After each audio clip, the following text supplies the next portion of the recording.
Agora 11h42, vamos conferir as informações do esporte.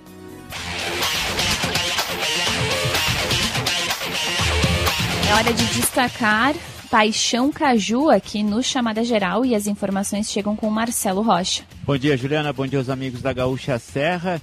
E foi um fim de semana de festa para a torcida do Caxias, para a torcida do Esportivo, de preocupação para a torcida do Juventude. E vamos começar o Paixão Caju dessa segunda-feira, então, falando do Caxias. E quem traz o destaque do Caxias é o Eduardo Costa. Após a classificação no final de semana contra a Portuguesa nos pênaltis, o Caxias começa a preparação para os confrontos contra a União Rondonópolis do Mato Grosso, 2 jogos pelas oitavas de final da Série D do Campeonato Brasileiro. O Caxias, que para chegar ao acesso precisa passar por este mata-mata e também por mais um, ou seja, faltam 4 jogos para conseguir o tão sonhado acesso à Série C do Campeonato Brasileiro. União Rondonópolis, que passou pelo Boa Esporte com uma vitória e o empate. Para o primeiro jogo, que acontece no Estádio Centenário, a data e o horário deverão ser confirmados hoje pela CBF. O Caxias não vai ter 2 jogadores que estão suspensos devido ao 3º cartão amarelo, o zagueiro Eric e o volante Cal. Os 2 foram titulares no jogo do final de semana contra a Portuguesa e ficam fora do primeiro duelo diante do União Rondonópolis. O meia Diogo Oliveira foi desfalque na partida de volta contra a Portuguesa, terá essa semana para se recuperar, ele que recebeu uma pancada na coxa e por isso acabou ficando fora do confronto diante da Lusa. A expectativa é que ele possa retornar para o confronto diante do União Rondonópolis no próximo final de semana.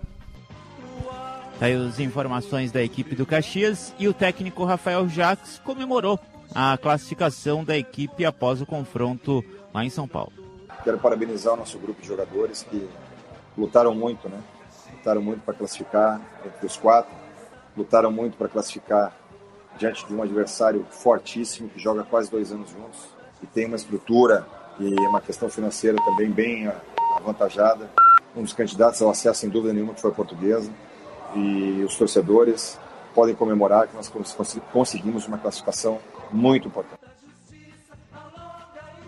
Tá aí o Rafael Jacques, técnico da equipe do Caxias, a expectativa da definição das datas dos confrontos e também a situação envolvendo a presença de torcida. Isso porque o estado do Mato Grosso liberou a presença do torcedor e o Rio Grande do Sul também, com as restrições, com as medidas e tudo mais. E aí, com as 2 sedes podendo receber torcedores, diferente do que aconteceu agora nessa fase, quando o Caxias enfrentou a Portuguesa e São Paulo não tem essa liberação ainda. Então fica a expectativa da presença ou a possibilidade da presença do torcedor no Estádio Centenário no próximo fim de semana. A tendência é essa, que os jogos aconteçam no fim de semana esse e no seguinte, mas então fica esse aguardo mais uma vez com essa possibilidade maior, já que o Mato Grosso e o Rio Grande do Sul permitem a presença de torcedores. E agora vamos falar do Juventude. E o Eduardo Costa volta aqui no Paixão Caju para falar da equipe alviverde. O Juventude, que não vence as 6 partidas no Campeonato Brasileiro, vai buscar a sua recuperação no final de semana contra o Santos, domingo, 4 da tarde, no estádio Alfredo Jaconi. O Juventude que vive o seu pior jejum, sem vitórias neste Campeonato Brasileiro. E para o confronto do final de semana, o técnico Marquinhos Santos não vai contar com o zagueiro, que atuou como lateral esquerdo diante do Atlético Paranaense, Rafael Foster, que está suspenso, acabou sendo expulso ainda na primeira etapa, depois de uma falta em cima do jogador Nicão. Foi expulso de forma direta, o árbitro foi no VAR e confirmou a expulsão do Rafael Foster, que está suspenso, portanto, para o próximo confronto. Em compensação, Marquinhos Santos vai contar com o retorno do atacante Sorriso e também do lateral esquerdo William Matheus. Os 2 estavam suspensos, cumpriram a suspensão e ficam à disposição do treinador para o confronto do final de semana. O meia Wagner ainda não retorna, ele teve uma lesão muscular de grau 2 na região posterior da coxa direita e ficará afastado mais algumas semanas, não volta para esse confronto do final de semana contra o Santos, jogo importante para o Juventude buscar a reabilitação e tentar voltar a vencer no Campeonato Brasileiro. Tá aí o Eduardo Costa com as informações do Juventude, e o técnico Marquinhos Santos falou da atuação da equipe, que passou quase todo o jogo com um atleta a menos, e como isso repercutiu dentro de campo esse jogador expulso. Até pelo tipo de gramado, onde o jogo fica com mais velocidade, a bola mais rápida, faz com que quando tu tem um atleta a menos nesse cenário, torna-se ainda mais difícil, né? Compromete. Nós estávamos muito bem na partida, controlando as ações, tendo as oportunidades, e o Atlético não achando a pressão, não encontrando a nossa equipe, nós tendo maior posse de bola e oportunidade de finalizações. E infelizmente com a expulsão, aí muda a postura. É claro que você tem que fazer um jogo mais reativo, fechando espaços, mas não perdemos agressividade nem ofensividade. Mesmo assim, mesmo tendo menos posse de bola, em função de ter um atleta a menos, soubemos nos comportar taticamente, fisicamente o time se superou muito e...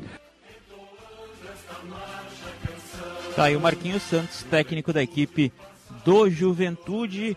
E falando ainda de Série D, voltando a falar de Série D agora, o Sportivo de Bento Gonçalves conseguiu também a classificação à próxima fase, as oitavas de final, uma classificação histórica do Sportivo, que jogando contra o Santo André em São Paulo no sábado, venceu por 1-0 no tempo normal, gol do Batista, como tinha perdido em casa também por 1-0, a decisão foi para os pênaltis, assim como aconteceu com o Caxias, e o Sportivo venceu por 5-4. O goleiro Otávio Passos defendeu a primeira cobrança da equipe do Santo André e com isso conseguiu a classificação. A equipe do Sportivo vencendo por 5-4 nos pênaltis, enfrenta na próxima fase agora a equipe da Ferroviária de São Paulo. Teve também divisão de acesso com as equipes da Serra em campo no fim de semana. Ontem o Glória venceu o Veranópolis por 3-2 jogando em Vacaria. O Glória voltou ao G4 da competição, o Veranópolis segue como líder e o Brasil de Farroupilha jogando em casa perdeu por 1-0 para o União Frederiquense, a próxima rodada da divisão de acesso, que só acontece no próximo fim de semana. Para fechar de esporte aqui no Chamada Geral, vamos com as informações da dupla Grenal com Bruno Flores. A segunda-feira é de folga para a dupla Grenal depois das vitórias no Campeonato Brasileiro. Depois de bater o Flamengo no Rio de Janeiro no estádio do Maracanã, o Grêmio chegou durante a madrugada em Porto Alegre. A vitória, que se sobressai durante todo este cenário, faz com que o Grêmio tenha uma injeção de ânimo na briga para sair da zona de rebaixamento.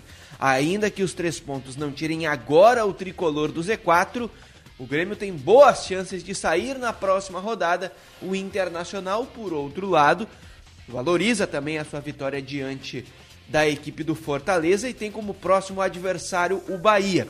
E o técnico Diego Aguirre certamente fará mudanças, porque não terá os seus 2 laterais, Moisés, que acabou tomando o 3º amarelo e já não jogaria pela questão contratual contra o Bahia, e Renzo Saravia acabou sendo expulso. Tyson volta ao time recuperado de lesão e vai ser titular.